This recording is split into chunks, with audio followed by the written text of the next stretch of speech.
नमस्कार, एनटिभी कोहलपुर समाचारमा स्वागत छ। म प्रेम बुढा छेत्री र सांकेतिकरणमा हुनुहुन्छ दोभाषी दीपा थापा। आज दिदीभाइ बीचको प्रेमको प्रतीक राखीको डोरो बाँधेर रक्षाबन्धन मनाइएको छ। साथै समाजमा छुवाछुतका विरुद्ध चेतना फैलाउन दाङमा दलित समुदायका मानिसहरू सामूहिक रूपमा जनै धारण गरेका छन्। आजको समाचारमा रक्षाबन्धन र जनै धागोको महत्त्वको विषय छ। त्यसबाहेक सुर्खेत अदालतको आदेशपछि कर्णालीका नयाँ मन्त्रीको शपथ रोकिएको प्रसङ्ग र दाङका सामुदायिक विद्यालयमा प्राविधिक धारको पढाइमा विद्यार्थीको बढ्दो आकर्षणको खबर पनि। तर सुरुमा प्रमुख समाचार। दिदीभाइ बीच प्रेम शक्ति र एकताको प्रतीक रक्षाबन्धन तथा ऋषि तर्पणी मनाइयो। नेवार लगायत भिन्न समुदायमा पनि गाई जात्राको रौनक। जनै पूर्णिमाको अवसर पारी दाङ तुलसीपुरका दलित समुदायले सामूहिक रूपमा जनै लगाए। सामाजिक छुवाछुतको भावना हट्ने विश्वास। पश्चिम नवलपरासीको रामग्राम नगरपालिकाका सामुदायिक विद्यालयमा दिवा खाजा प्रभावकारी हुन सकेन। पोषणयुक्त खाजा नपाएको गुनासो। युक्रेनको जापोरिजा परमाणु ऊर्जा केन्द्रमा थप बम आक्रमण नगर्न संयुक्त राष्ट्र सङ्घको आग्रह। थप आक्रमण भए भयावह स्थिति उत्पन्न हुने भनाई। र कतारमा आयोजना हुने फिफा विश्वकप फुटबलको उद्घाटन खेल एक दिन अगाडि सर्यो। उद्घाटन खेलमा आयोजक कतार र इक्वेडर भिड्ने।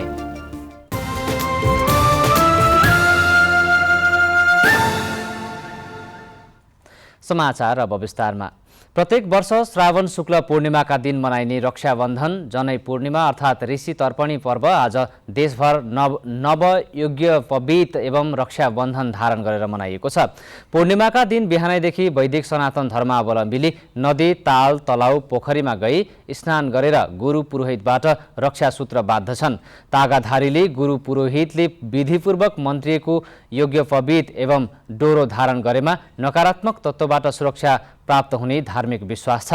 जनै पूर्णिमाका दिन 11 थरीका गेडागुडी मिसाई भिजाएर टुसा उमारेर बनाएको क्वाटी खाने प्रचलन छ।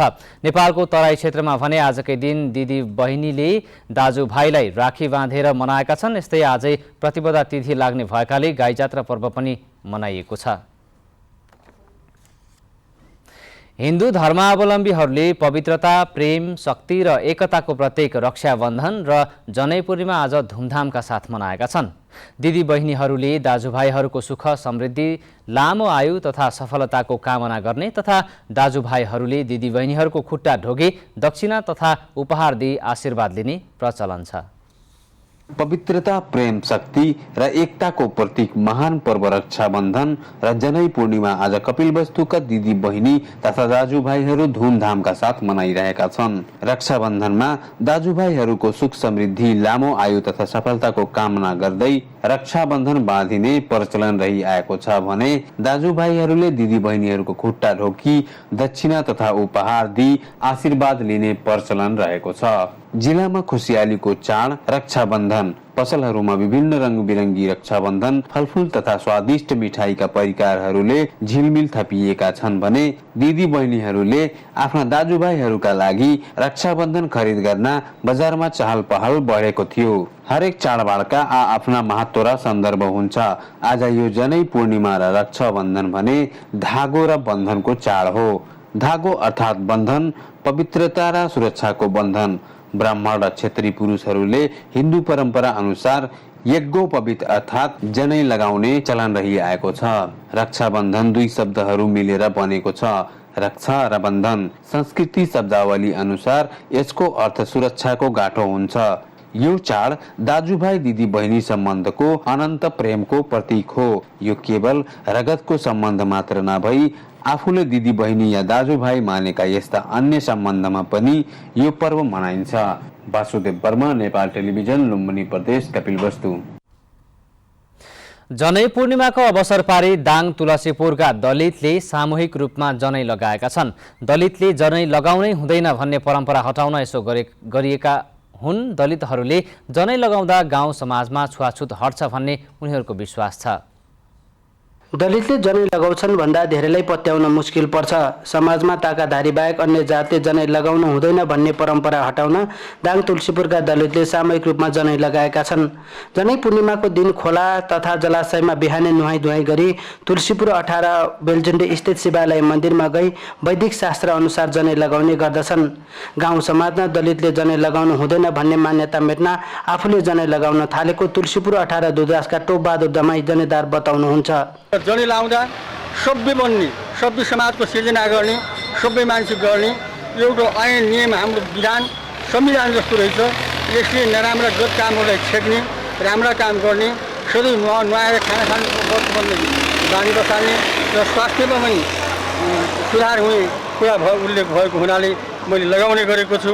म खुसी छु र सबै दलितहरूलाई पनि जनै धारण गर्नुहोस् भन्ने मैले मेरो आह्वान गर्छु यही मन्दिरबाट। प्रत्येक वर्षको जनै पूर्णिमामा उहाँ जस्तै दलितलाई पुजारीले मन्दिरमा लगी जनै फेरिदिने चलन छ। जिल्लामै दलितले जनै लगाउने काम भने यो नौलो हो। यो कामले समाजमा दलितमाथि हुने विभेद कम गर्न सहयोग पुर्याउँछ। जनै अनुशासनको प्रतीक भएकोले सबै जातका मान्छेले जनै लगाउन पाउने नेपाल संस्कृत विश्वविद्यालयका सहप्राध्यापक डाक्टर अर्जुन प्रसाद भट्टराईको भनाइ छ। शूद्रहरूले जनै लगाउन नपाउने भन्ने चलन गरायौँ, तर फेरि यो आर्य समाजीहरूले फेरि शूद्रहरूलाई पनि जनेको चाहिँ अधिकार दिनुपर्छ। सबै चाहिँ बौद्धिक काम गर्ने मानिसहरू चाहिँ दुईजा हुन सक्छन् भनेर त्यो चाहिँ अभियान पनि चलाउँदैछन्। दलितले जनै लगाउँदा समाजमा उनीमाथि हुने जातीय विभेद कम गर्न मद्दत गर्छ, तर पूर्ण रूपमा हट्न भने समय लाग्ने दलित अगुवाहरू बताउँछन्। जनक नेपाली, नेपाल टेलिभिजन, लुम्बिनी प्रदेश, दाङ।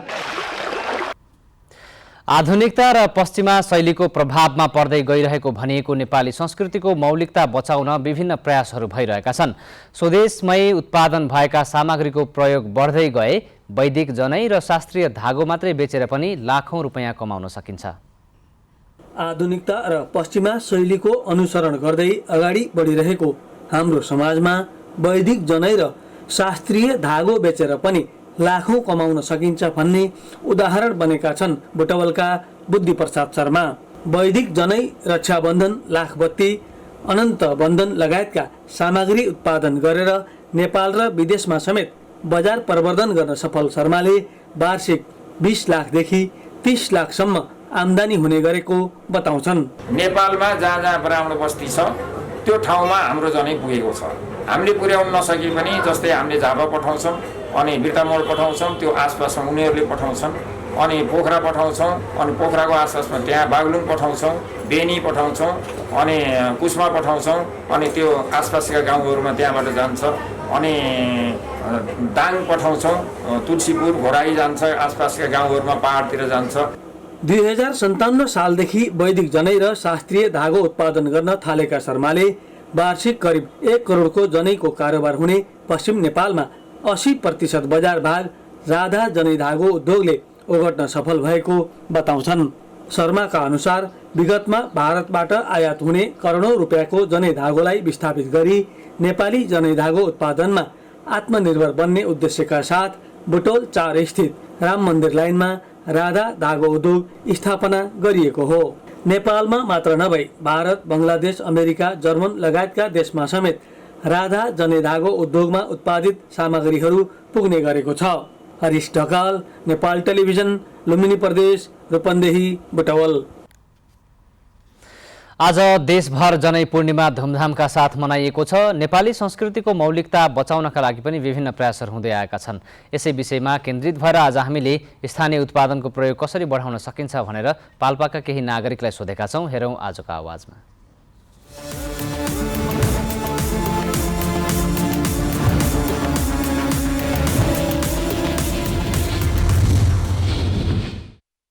यहाँको उत्पादनहरूलाई चाहिँ सही ठाउँमा र सही हिसाबले सबैलाई सिकाउनु पर्यो र यसको उद्देश्य अथवा यसको महत्त्वको बारेमा सबैलाई जानकारी गरायो भने त्यसमा चाहिँ सबैले चाहिँ तालिम प्राप्त गर्ने, त्यसपछि चाहिँ यसलाई उत्पादनलाई अगाडि बढाउने, सरकारले यसलाई चाहिँ अलिकति सेवा सुविधा दिने भने पक्कै पनि इन्डियाबाट आयात हुनुभन्दा यही नै खपत हुने, यही उत्पादन हुने भने यो हाम्रो आर्थिक अवस्थामा पनि सुधार आउँछ। स्थानीय तहदेखि लिएर हरेक संरचनाका सरकारहरूले चाहिँ अहिले के गर्नुपर्छ भन्दा यो स्थानीय लेभलमै प्रोडक्ट गर्नको लागि चाहिँ पहिलाका जुन जेनेरेसनले जानेको छ त्यो जेनेरेसनलाई चाहिँ हामीले के गर्नुपर्छ भन्दा पुस्ता हस्तान्तरण भन्छ नि, त्यो पुस्ता हस्तान्तरण गर्न सकियो भने पहिलो प्राथमिकता यसलाई राख्नुपर्छ। विदेशबाट बाहिरबाट हैन जुन आयात गर्नु परिरहेको छ र त्यसले नेपालको ठुलो धनराशि बाहिरको एउटा परिस्थिति चाहिँ छ।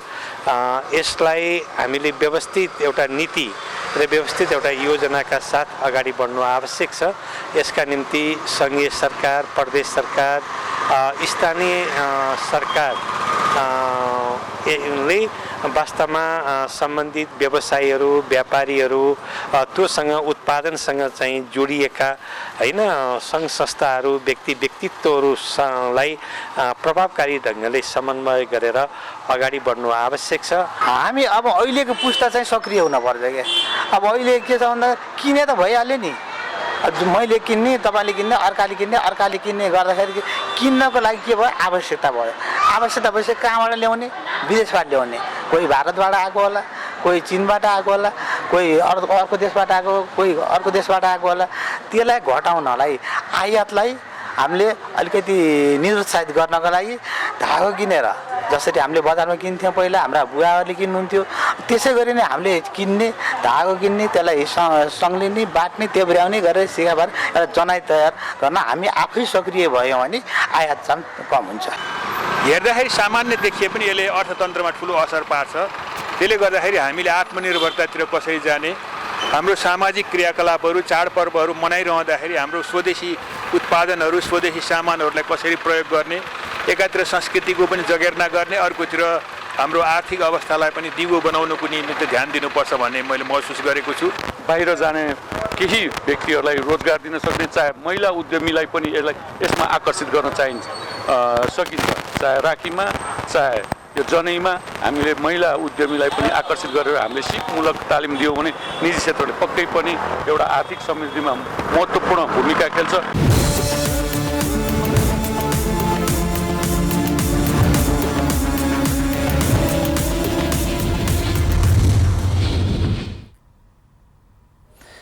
नेवार समुदायको बसोबास रहेको बस्तीहरूमा मनाइने गाई जात्रा पर्व पाल्पामा भने सबै जात जातिले मनाउँदै आएका छन्। एक वर्षभित्र दिवंगत भएका आफन्तलाई सम्झना र वैकुण्ठ वासको कामना गर्दै यो पर्व मनाउन सबै समुदाय उत्साहका साथ लागेका छन्।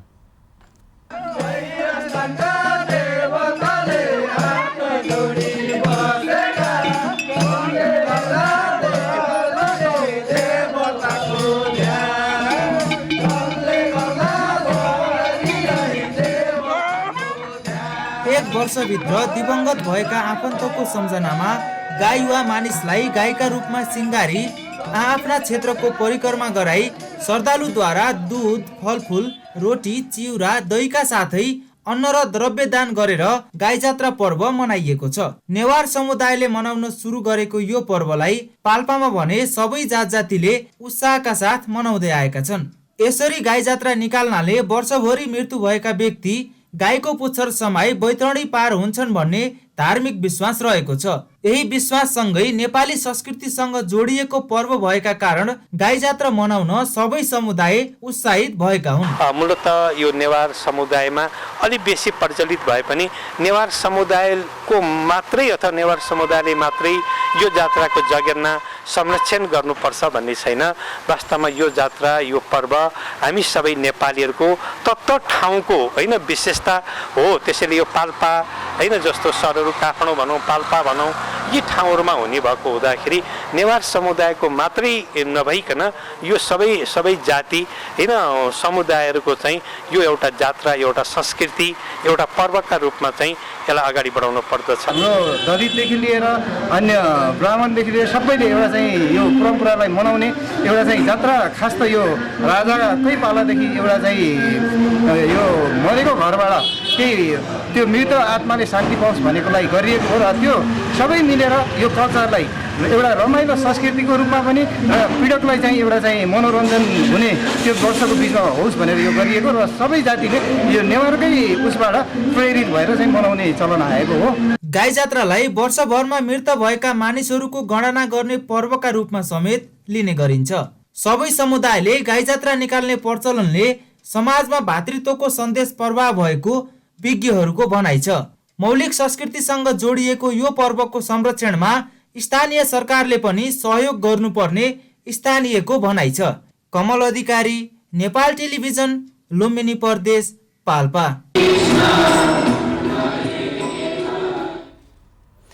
समाचारको क्रम जारी नै छ। अहिलेलाई एकैछिनको विश्राम।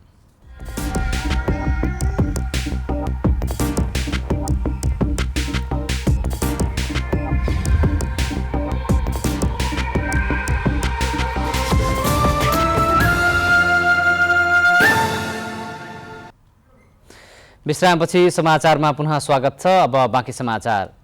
उच्च अदालत सुर्खेतले समावेशी सिद्धान्तलाई ध्यान दिन आदेश दिए पश्चात कर्णाली प्रदेश सरकारको उद्योग, पर्यटन, वन तथा वातावरण मन्त्रीमा नियुक्त हुनुभएका वीरबहादुर शाहीको शपथ रोकिएको छ। आज शपथ ग्रहणको तयारी भइरहेका बेला उच्च अदालत सुर्खेतको आदेशका कारण शपथ स्थगित गरिएको हो। 8 सदस्यीय मन्त्री परिषदमा महिलाको प्रतिनिधित्व नभएपछि 2078 साल माघ अन्तिम साता अधिवक्ता शेरबहादुर खत्री र टीका विष्टले सरकारले समानुपातिक, समावेशी र सहभागितामूलक सिद्धान्तका आधारमा मन्त्री परिषदको गठन नगरेको भन्दै रिट दायर गर्नुभएको थियो। उच्च अदालतले मन्त्री परिषद समावेशी नभएको भन्दै पत्र लेखेपछि शपथ रोकिएको हो। सामुदायिक विद्यालयमा प्रारम्भिक बाल कक्षादेखि कक्षा 6 सम्म पढ्ने हरेक बालबालिकाका लागि दिवा खाजाको व्यवस्था छ।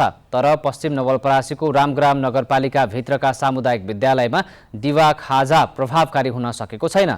बालबालिकाले पोषणयुक्त खाजा नपाएको गुनासो गरेका छन्। नगरभित्रका 32वटा सामुदायिक विद्यालयमा दिवा खाजा कार्यक्रम लागू भए पनि अधिकांश विद्यालयका बालबालिकाले गुणस्तरीय र पोसिलो खाजा खान नपाएको गुनासो गरेका छन्। सरकारले तोके बमोजिम परिकार बनाएर बालबालिकालाई खुवाउनु पर्ने भए पनि त्यस्तो नहुँदा विद्यालयमा खाजा खान मनै नलाग्ने बालबालिकाहरू बताउँछन्। कुनै कुनैमा किरा पनि हुन्छ त्यसमा, मटरमा फालिदिन्छन् त हामीहरू खान्नन्। चाना दिनदिनै खान्छन्। खादामा केही मिठा आदि छैन, त्यो पेपरमा पनि माछमा चाहिँ छ त्यही पनि आइरहेको छैन। तर जनता निम्न माध्यमिक विद्यालयका प्रधान अध्यापक अश्विनी कुमार पाठक भने दिवा खाजा प्रभावकारी भएको दावी गर्दै रकम पर्याप्त नहुँदा समस्या हुने गरेको बताउनुहुन्छ। कहिलेकाहीँ खाजामा के हुन्छ, कमी हुन्छ, त्यो चाहिँ थोरै रुपियाँ पैसाको खुवाइन्छ, कहिलेकाहीँ त्यही बढ्छ। शैक्षिक गुणस्तर सुधार्न सामुदायिक विद्यालय सुधारको अभियान चलाएको रामग्राम नगरपालिकाले नै अनुगमनका क्रममा दिवा खाजा प्रभावकारी नभएको पाइएको जनाएको छ। नगर प्रमुख धनपत यादवले आफैले विभिन्न विद्यालयका बालबालिकाले खाने खाजा चाखेको बताउँदै दिवा खाजाको गुणस्तर तत्काल सुधारको आवश्यकता रहेको बताउनुभयो। र नेपाल सरकारले जुन दिवा खाजाको एउटा व्यवस्था गरेको छ, जुन क्वालिटी पाउनु पर्ने त्यो क्वालिटी पनि नदेखिएको अवस्था रहेको छ। र अब हामी कसरी हुन्छ यो सरकारी विद्यालयको चाहिँ गुणस्तर चाहिँ सुधार गर्ने। शिक्षण सिकाइमा सहभागिता बढाउन संघीय सरकारले दिवा खाजा कार्यक्रम सुरु गरेको हो। दिवा खाजा बापत प्रति विद्यार्थी 15 रुपियाँका दरले रकम उपलब्ध गराइन्छ। रामग्राम नगरपालिकाले समेत बालबालिकाको उपस्थिति बढाउन प्रति विद्यार्थी थप 10 रुपियाँ प्रदान गर्ने जनाएको छ। तर विद्यालयकै लापरवाहीले बालबालिकाले तोके बमोजिमको खाजा खान नपाएको अभिभावकको गुनासो छ। विकास अधिकारी, नेपाल टेलिभिजन, लुम्बिनी प्रदेश, पश्चिम नवलपरासी। एसई पछि दाङका विद्यार्थीले प्राविधिक शिक्षा रोज्न थालेका छन्। जिल्लाको सामुदायिक तथा संस्थागत विद्यालयले समेत प्राविधिक धारको पढाइ सञ्चालन गरेपछि विद्यार्थी र अभिभावकहरूलाई समेत सहज भएको छ। एससी विद्यार्थीका लागि फलामेद्वार मानिन्छ। बालबालिकाको भविष्यसँग जोडिएको एससी पास भएसँगै धेरै बालबालिका पढ्ने न्युमा विदेश पलायन हुने गर्दछन्। पढ्नका लागि भन्दै विदेश पलायन हुने बालबालिकाको दर रोक्न दाङका सामुदायिक संस्थागत विद्यालय र कलेजहरूले प्राविधिक धारको पढाइ सञ्चालन गर्दै आएका छन्। स्वदेशमै दक्ष जनशक्ति उत्पादन गरी गाउँघरमै रोजगारीको सिर्जना गर्न प्राविधिक धारको पढाइ सञ्चालन गर्नुपर्ने आवश्यकता भएको कृष्णसेन इच्छुक बहुप्राविधिक शिक्षालय दाङका प्रमुख अच्युतराज दाहाल। यो सेक्टर भनेको तपाईँको हाम्रो देशकै प्रोडक्सन बढाउने, जिडिपी बढाउने, यो विदेशको पैसा चाहिँ भित्राउन सक्ने, त्यस्तै देशमै उत्पादन बढाउन सक्ने चाहिँ जुन यो शिक्षा हो प्राविधिक शिक्षा, यसमा आउनुहोस् तपाईहरू। कृष्णसेन इच्छुक बहुप्राविधिक शिक्षालय, राप्ती प्राविधिक शिक्षालय, जनता क्याम्पस बिजौरी, शहीद स्मृति विद्यालय, मेट्रो कलेज र जिल्लाका सामुदायिक तथा संस्थागत विद्यालयले कक्षा 12 सम्म प्राविधिक धारको पढाइ सञ्चालन गर्दै आएका छन्। उनीहरूले staff nurse, pharmacy, lab technology, radiographic, hotel management, food and dairy, forestry, plant science, architect, engineer, आयुर्वेदतर्फको BA, MS, कानुन लगायतका प्राविधिक विषय अध्यापन गराउँदै आएका हुन्। यस्ता विषय अध्ययन गर्दा गर्दै रोजगार पाइने भएपछि धेरै विद्यार्थीको रोजाइ प्राविधिक शिक्षा पर्ने गरेको घोराइका प्रवेश खत्रीको अनुभव छ। यी विषयहरू भनेको अब तत्काल पढिसकेपछि पढ्दा पढ्दै विभिन्न किसिमका कामहरू सिकेर आफूले पढिसकेपछि त्यो कामलाई आफ्नो जीवनमा उपयोग गरेर केही आर्थिक आयोजन गरेर आफ्नो जीवनलाई सहज गराउन एकदम यिनी विषयहरू एकदम महत्त्वपूर्ण भूमिका खेल्ने भएकाले यो विषयमा उनीहरूको ध्यान बढी केन्द्रित भएको। केही विद्यार्थी शुल्क तिरेर पढ्छन् भने केहीले खाना बस्न सहित पूर्ण छात्रवृत्तिमा अध्ययन गर्दै आएका छन्। सरकारले शिक्षा क्षेत्रमा गर्ने लगानी गरिब र विपन्न परिवारका लागि मलमपट्टिको काम गरेको छ। जनक नेपाली, नेपाल टेलिभिजन, लुम्बिनी प्रदेश, दाङ। पछिल्लो 24 घण्टामा थप 781 जनामा कोरोना भाइरसको संक्रमण पुष्टि भएको छ भने 2 जनाको मृत्यु भएको छ। स्वास्थ्य तथा जनसङ्ख्या मन्त्रालयका अनुसार 4712 जनाको परीक्षणमा 781 जनामा संक्रमण पुष्टि भएको हो।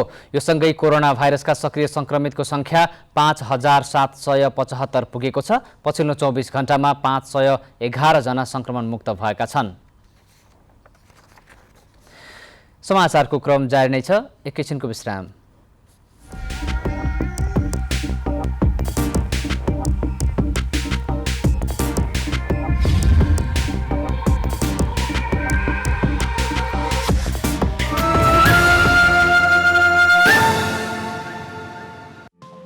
केही नयाँ, केही फरक।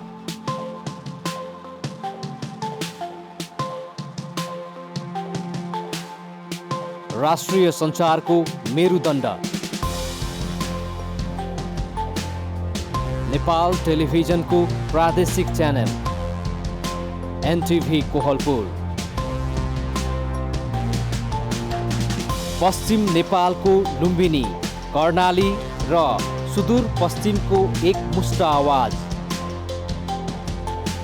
सत्य समाचार, तटस्थ विचार, कार्यक्रममा मौलिकता, समावेशिता र विकासमा विस्तार।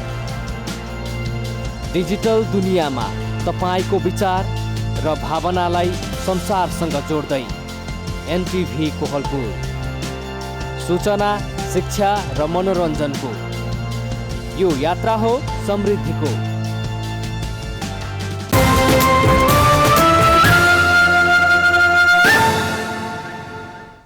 तपाईं NTV कोहलपुर हेर्दै हुनुहुन्छ। अब बाँकी समाचार। ठेकेदारको लापरवाहीले समयमै खाद्यान्न ढुवानी नहुँदा हिमाली जिल्ला मुगु र जुम्लाका खाद्य गोदाम रित्तिएका छन्। अहिले खाद्य व्यवस्था तथा व्यापार कम्पनी लिमिटेडको जुम्ला स्थित गोदाममा 325 र मुगुमा 700 क्विन्टल चामल मात्र मौजदात रहेको छ। ठेकेदारको लापरवाहीले वर्षेनी सरकारी अनुदानको चामल पाउन कठिन भएको छायानाथ रारा नगरपालिका 13 की जौमती लावोडले बताउनुभयो। गत आर्थिक वर्षमा चामल ढुवानीको ठेक्का प्रक्रियामा ढिलाइ हुँदा ठेकेदारले ढुवानी गरेका छैनन्। अघिल्लो आर्थिक वर्षमा गमगढीमा 11,000 क्विन्टल चामल ढुवानी हुनुपर्नेमा ठेकेदारले 8,000 क्विन्टल मात्रै ढुवानी गरेपछि चामलको मौजदात कम भएको कम्पनीका सूचना अधिकारी पुष्कर भामले बताउनुभयो। अब अन्तर्राष्ट्रिय समाचार।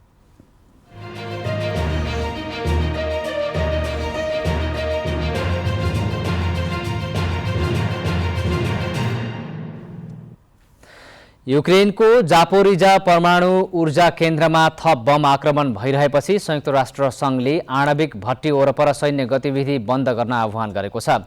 संयुक्त राष्ट्र सङ्घका महासचिव एन्टोनियो गुटेरेसले जापोरिजा वा अन्य कुनै पनि आणविक भट्टीमा आक्रमण हुँदा भयावह स्थिति उत्पन्न हुने भन्दै तत्काल सैन्य गतिविधि अन्त्य गर्न आह्वान गर्नुभएको हो। यो आणविक भट्टीमा कम्तीमा 10 पटक आक्रमण भएको छ। आक्रमणमा रुस र युक्रेन दुवैले एक अर्कालाई आरोप लगाएका छन्।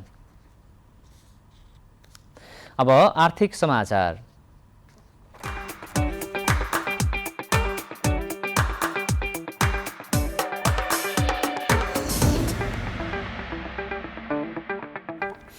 नेपाल सुनचाँदी व्यवसायी महासङ्घका अनुसार आज छापावाल सुनको मूल्य सुन प्रतितोला 97,300 रुपियाँमा कारोबार भएको छ। तेजाबी सुनको मूल्य प्रतितोला 96,800 रुपियाँ कायम भयो। यस्तै आज चाँदीको मूल्य भने स्थिर रहँदै प्रतितोला 1,225 रुपियाँमा कारोबार भएको छ।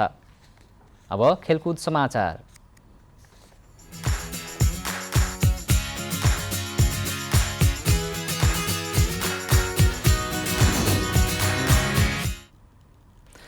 कतारमा आयोजना हुने सन् 2022 को फिफा विश्वकप फुटबलको उद्घाटन खेल एक दिन अगाडि सरेको छ।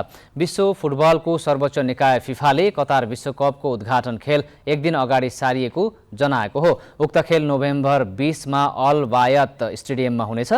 यसअघि कतार विश्वकपको उद्घाटन खेल नोभेम्बर 21 मा हुने तालिका रहेको थियो। उद्घाटन खेल एक दिन अगाडि सार्न काउन्सिल ब्युरोले सर्वसम्मतले निर्णय गरेको फिफाले जनाएको छ। कतार विश्वकपको उद्घाटन खेलमा आयोजक कतार र इक्वेडर बीच प्रतिस्पर्धा हुनेछ। विश्वकपको फाइनल डिसेम्बर 18 मा हुनेछ। यस्तै इङ्ल्यान्ड र इरान, सेनेगल र नेदरल्यान्ड्स तथा अमेरिका र वेल्स बीचको खेल भने नोभेम्बर 21 मा नै हुनेछ। अब मौसम।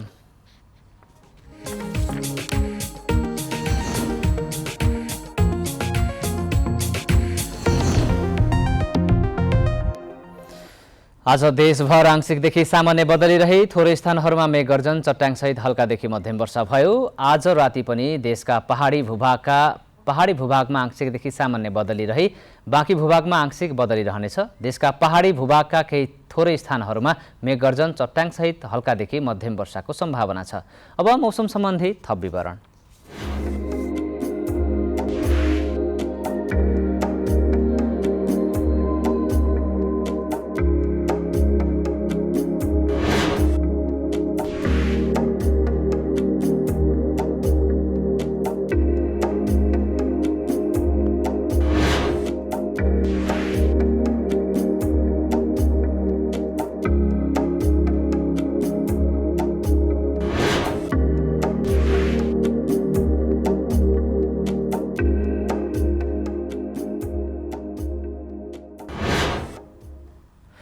समाचारको अन्त्यमा प्रमुख समाचार पुनः एकपटक। दिदी भाइ बीच प्रेम, शक्ति र एकताको प्रतीक रक्षाबन्धन तथा ऋषि तर्पणी मनाइयो। नेवार लगायत भिन्न समुदायमा पनि गाई जात्राको रौनक। जनै पूर्णिमाको अवसर पारी दाङ तुलसीपुरका दलित समुदायले सामूहिक रूपमा जनै लगाए। सामाजिक छुवाछुतको भावना हट्ने विश्वास। पश्चिम नवलपरासीको रामग्राम नगरपालिकाका सामुदायिक विद्यालयमा दिवा खाजा प्रभावकारी हुन सकेन। पोषणयुक्त खाजा नपाएको गुनासो। युक्रेनको जापोरिजा परमाणु ऊर्जा केन्द्रमा थप बम आक्रमण नगर्न संयुक्त राष्ट्र सङ्घको आग्रह। थप आक्रमण भए भयावह स्थिति उत्पन्न हुने भनाई। र कतारमा आयोजना हुने फिफा विश्वकप फुटबलको उद्घाटन खेल एक दिन अगाडि सर्यो। उद्घाटन खेलमा आयोजक कतार र इक्वेडर भिड्ने।